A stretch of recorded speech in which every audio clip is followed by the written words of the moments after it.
പത്തനംതിട്ട കൈപ്പട്ടൂരിൽ ടവറിന് മുകളിൽ കയറി ആത്മഹത്യാ ഭീഷണി. കൈപ്പട്ടൂർ സ്വദേശി സുശീലനാണ് ഭീഷണി മുഴക്കുന്നത്.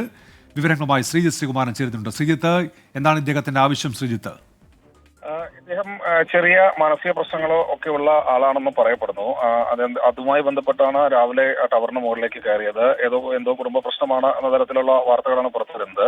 എന്തായാലും ഏറെ നേരം, ഏതാണ്ട് 1.5 മണിക്കൂറോളം ആ ടവറിന് മുകളിൽ തന്നെ നിലയുറപ്പിച്ചു. താഴേക്ക് ചാടുമെന്നായിരുന്നു സുശീലിന്റെ ഭീഷണി. എന്തായാലും സുശീലിനെ ഇപ്പോൾ ഫയർഫോഴ്സും അതുപോലെ തന്നെ പോലീസും സ്ഥലത്തെത്തി, നാട്ടുകാരും ഉണ്ടായിരുന്നു.